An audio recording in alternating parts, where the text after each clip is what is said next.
I saw these weird pictures on X the other day. They were these photos of a replica of the Ark of the Covenant sitting at Mar-a-Lago, strangely. At first, I thought it was a joke, maybe some sort of meme. But then I started digging into the story. And the deeper I went, the stranger it got. It's not just some sort of replica. It's a story about religion and power and prophecy. And depending on who you ask, it might be leading us straight into the next World War. But to understand the story, we have to go back, way back, not to Mar-a-Lago or Washington, D.C., but we're going all the way back to Jerusalem 3,000 years ago.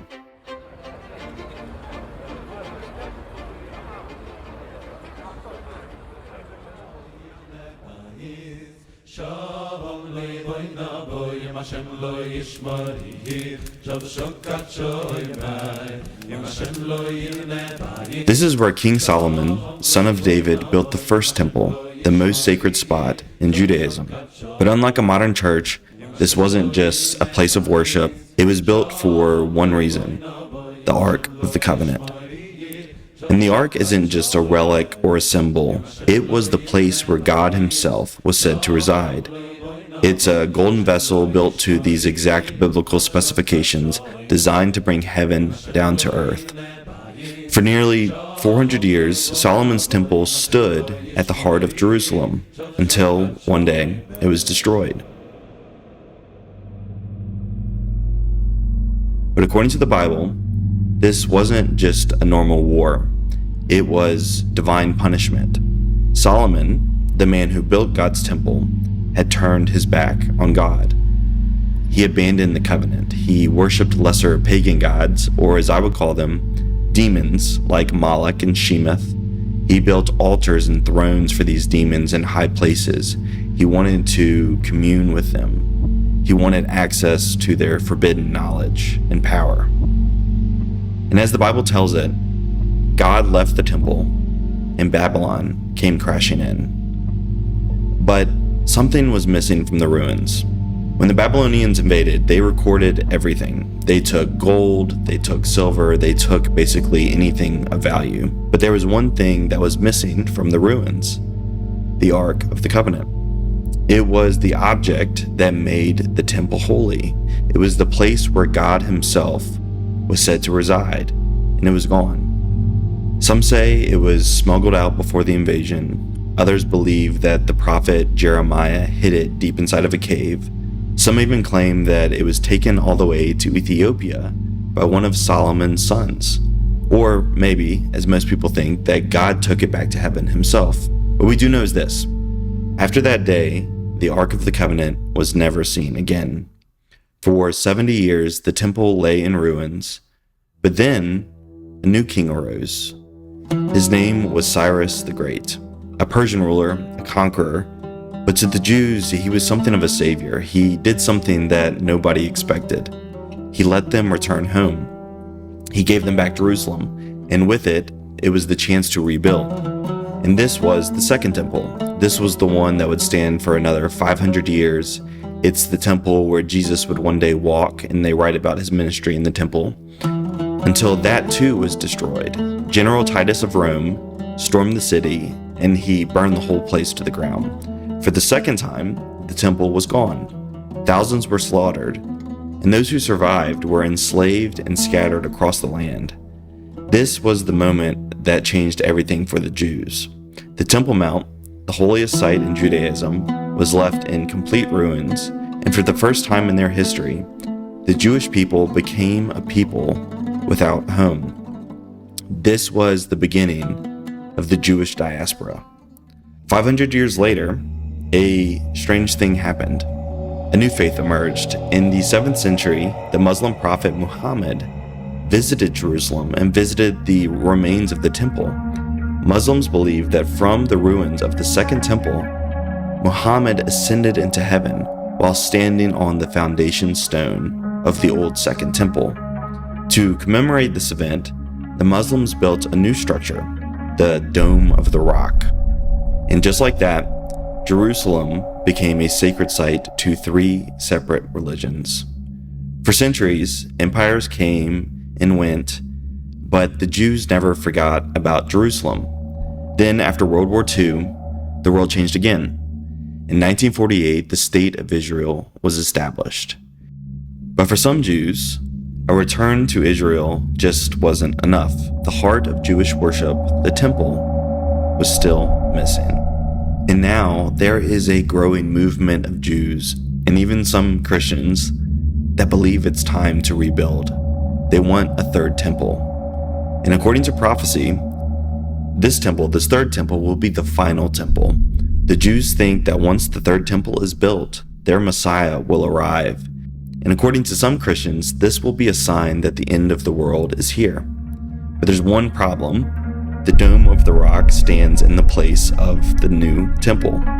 History follows a pattern. Temples rise and temples fall, and each time a great man steps in to rebuild. The first time it was Solomon. The second time it was Cyrus the Great. And now some believe that a third time is coming. To a certain group of Jews, Donald Trump isn't just a president. He is a figure foretold. He's the one who will prepare the way for the final temple. Trump is a man who's wrapped in gold, a builder of towers. He's a king in everything but name. Trump doesn't just rule a nation, he rules an empire. His name is stamped in gilded letters across the world. And to his followers, he's more than just a politician. He's a force. He's a breaker of old orders. He's a maker of new ones. Cyrus the Great freed the Jews and rebuilt the temple. And now, in the halls of power and prophecy, some whisper, Trump will do the same. And if the king has returned, the Ark must return with him. Enter Mar-a-Lago's Ark of the Covenant. But this Ark isn't just some movie prop. It was built to the biblical specifications. It took 3.5 years to complete.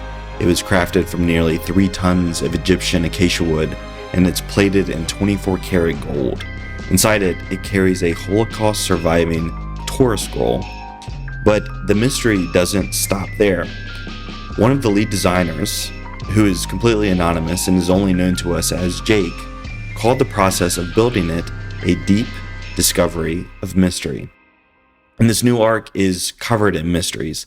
They have the burning bush, and they have the parting of the Red Sea, and the revelation at Mount Sinai. These were all moments when God spoke to man directly. But this ark wasn't just built to remember the past. It is built for prophecy. For some, the belief is very simple.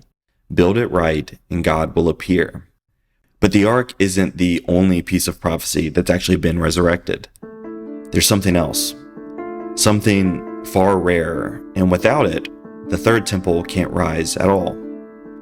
The Red Heifer. Well, 3 years ago, the arrival of 5 red heifers in Israel attracted global attention. Well, today, those cows are in ancient Shiloh. CBN's Chris Mitchell explains the significance of this historic event. Here in Shiloh, first time after 2,000 years, we have real kosher red heifers.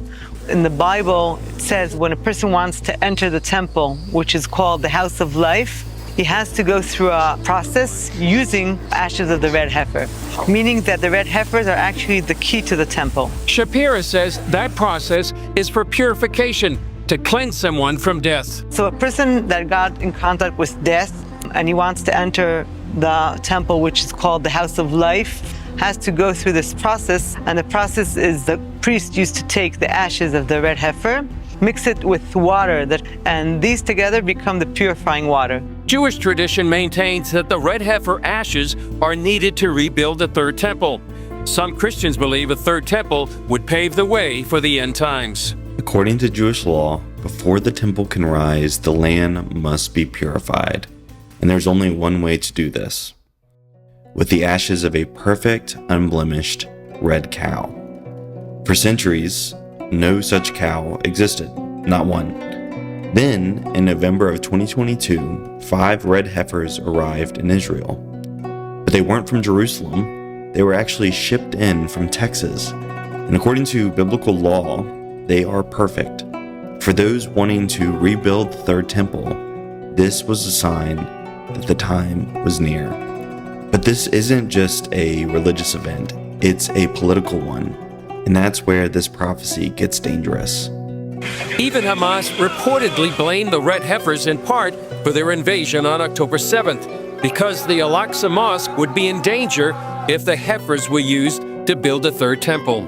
Part of the reason why Hamas invaded is because of these red heifers. And according to prophecy, these red heifers are significant from the time of Israel's history. They say that only 9 have been killed for these ashes. And so for these to be here in Shiloh here, and for that to fit in with what appears to be prophecy on the horizon, we're living in monumental days, unbelievable times. On October 7th, 2023, Hamas launched its largest offensive in decades. A Hamas military spokesman said that the arrival of the Red Heifers in Israel was a reason for the surprise invasion known as the Al-Aqsa Flood. Hamas's invasion wasn't just about land. It's about religion. It's about who controls the holiest place on earth. To some, the Red Heifers are a promise of the Messiah to come, but to others, it's a warning that the end is near. The pieces are in place, the ark has been built, and the Red Heifers have arrived. The push for the third temple is no longer just an idea, it's a plan. So now the question is simple. What happens next? Is the ark just an ornate curiosity, or is it something more? Because whether it's a sacred vessel or a political symbol, its presence marks a shift in power, a shift in prophecy, and in everything that's still to come. And if history tells us anything, we won't have to wait long for that answer. For those new here, my name is Taylor McMahon, and if you enjoyed this video, please consider subscribing. And more than that, hit the notification bell. YouTube's algorithm is changing, and if you don't hit the notification bell, you actually won't see the bulk of what I upload. And if you want more content like this, some behind the scenes access and sort of show notes and things of that sort, you can actually sign up for my newsletter in the show notes, where you'll get exclusive emails about topics and my latest projects, and sometimes stories that just don't quite fit into a video. Your support is really important now more than ever as things are changing below our feet. But I think you guys will really enjoy it if you like this video. I put out fun stuff on that Substack all the time. And I will see you guys in the next one.